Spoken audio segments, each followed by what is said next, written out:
Honorable Minister, distinguished ladies and gentlemen. We at CTA were very pleased with this opportunity to share our insights and concerns, and we must thank the BJSC for this, facilitating this gaming conference and meeting summit today. It is very important because it affords us the opportunity to update the stakeholders, including the government and all the other players, the regulators and our clients and prospective investors. As you know, the CTL has been geared and earmarked for divestment. The history of CTL has been fraught with innumerable challenges, some of which have been well publicized. The major issues range from the entity's weakened operational capacity and bleak financial output, which up to March of last year had placed CTL on the brink of closure.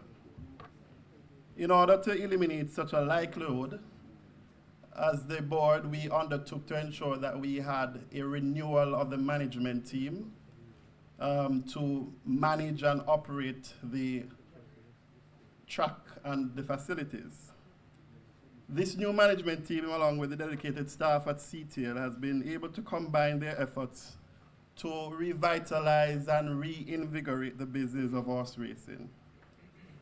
In spite of all encouraging signs and renewed enthusiasm, let me hasten to add that this remains an ongoing project. When the new board took control of the track, as I said, it was virtually on the hems of bankruptcy. In fact, in the year ending March 2012, Cayman showed an operating loss of $147 million and debts amounting to $920 million, of which approximately $600 million represented taxes owed to the government of Jamaica. The losses and reduction in liabilities to suppliers, including stakeholders entitled to purses, have effectively been financed by betting taxes not being paid over. The administrative structure, as I said earlier, was devoid of an effective management team, and as such, we had no financial controller, no HR manager, no internal auditor, no marketing team, and we had to ensure that that was remedied.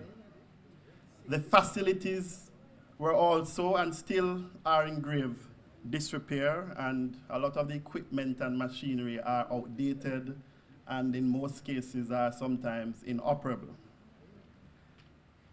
The track itself is in need of serious rehabilitation. The stables built so long ago with poor maintenance are in disrepair, and the list can go on and on and on. The Honorable Minister has appraised you earlier some of the gains that we have made, and I wish to just briefly remind you of some of them. Over the past 2 years, we have been able to reduce considerably the debt owed to stakeholders and partners. We have lowered our operating costs. We have sought to and have improved the quality of the products that we offered. We have improved the look and feel of the track. And we are embarked upon creating new revenue streams that will allow the industry to once again become profitable.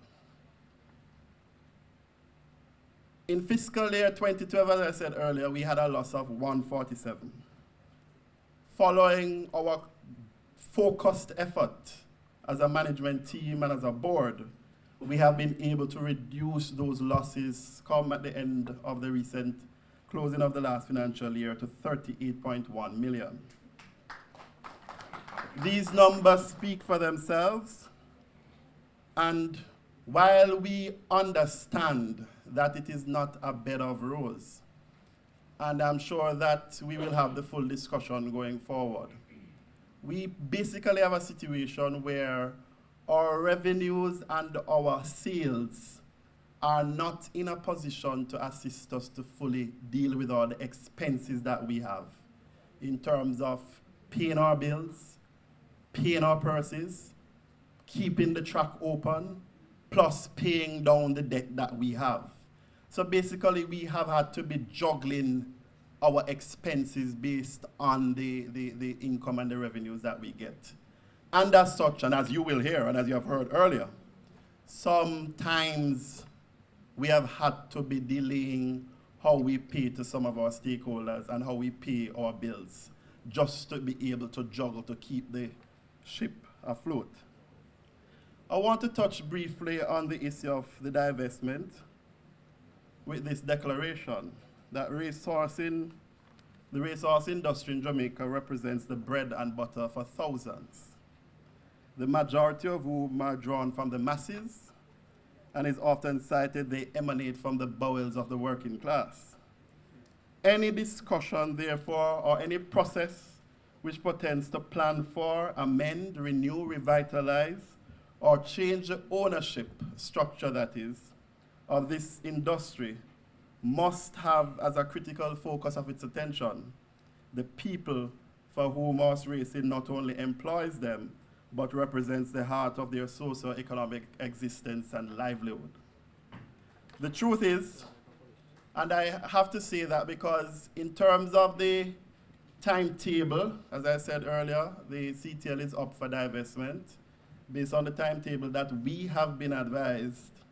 Come November ending this year, the enterprise team should be in a position based on their own timetable to give the government advice, the cabinet that is, as to the successful owner that they would recommend that the government, the cabinet approves to take over the running of this track, and that is November of 2014, based on the timetable, Minister. Yes. The fact is, yes, if any.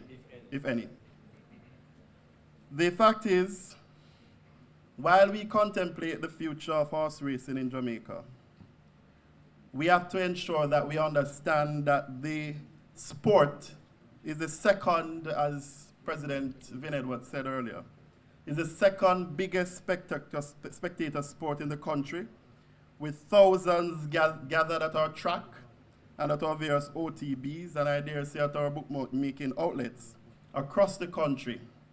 Hence, we continue to strive to exemplify the highest pursuits of excellence. But I don't want to belabor the point. I just want to make some points as to where the future of horse racing lies. As I said before, the revenues that we garner daily, monthly, is not sufficient to meet all the expenses that we have. We cannot, as a board and as a management team, move to raise purses, and we understand very well. Our OTBs, they have not gotten an increase in the fees that they get for the last 5 years. 2005. And we are going to hear all of that. Purses have not been increased for a long time, as Mr. Hamilton has outlined. But I think that it is going to be irresponsible as a board to raise purses when there is not a concomitant increase in revenues that can sustain the purses thereof. And so we have to have this discussion, but we have to have real discussions. And I think that the focus now, therefore, for the industry, even in the face of divestment, has to be a growth agenda. We have to expand our sales, we have to grow the business, and we have to, as has been mooted, I believe, by Howard, and I heard Vin with it, in terms of look where it is possible for any supplementary income that may come from the casino license, in terms of a levy, that can be directed squarely at purses. Already the minister has assisted us in terms of the recently approved and gazetted levies of 2.5% that is going directly to the purses. And that is going to impact the pace at which we pay purses. Once we can get those that 2.5% out of the JRC and the BJSC, Trainer Azan and all the other owners, we are going to make a very special effort to ensure that the purses are current and that individuals get the due reward for their efforts following each race day. So the effort has to be on growth. We have to look at telephone betting, and we are working closely now with the BGSC towards getting that approval. We have to also look on utilizing the smartphone capability to once again expand. A lot of the generation that we have now is not a generation that is going to find themselves at the track every Saturday, every Wednesday, and every Sunday. But we want to ensure through the telephone betting and the use of telephone smartphones that wherever they are, whether they are in Lime Key, whether they're at Tracks and Records, wherever they are, they can access horse racing on their instruments. There are many who can't come on a Sunday. There are many husbands who can't squeegee and leave their wives, but they would be able to make a call and squeegee a call, open an account, and follow through in terms of the telephone betting. So we have to advance the platform and utilize technologies to ensure that we expand the revenue streams. We have to upgrade the company's basic infrastructure by putting modern and reliable equipment in place. A lot of the stakeholders know that almost every Saturday, every Sunday, every Wednesday, the water truck breaks down. The machines break down.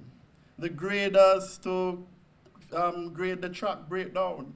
And we have to, although we have these equipment and vehicles on Cayman's book, we have to go and then rent additional ones because those that we have are obsolete and outmoded. And so it is a real challenge. So we have to invest there.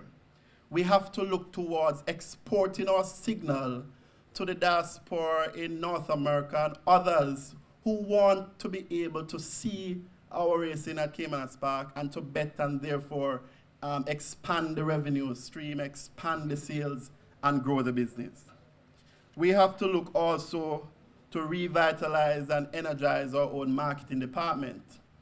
A lot of our sponsors who normally sponsor and help us to finance the purse contribution are no longer in a position to do so. And so we have to find other means of utilizing these sponsors to add value to the business while growing the business and growing the opportunity for the track. So in closing, and I know there are going to be several questions coming forward because it is always a very passionate industry, and people in the industry are very passionate about the sport. I think that we have to focus, as I said, on growth. We have done a lot in terms of managing the expenses and the financial position of the company, but we can't cut our way any further in terms of getting the track back on viability and profitability. The answer rests in growth. I believe that we are on the right path. I believe that we have several initiatives that are positioned to move Cayman's track forward. And I believe that once we can maintain harmony and partnership with all the stakeholders, we'll be able to continue keeping the track afloat while we await the policy direction that the government has indicated in terms of divestment. Those are the points I want to make at this point, Mr. Chairman, and thank you very much.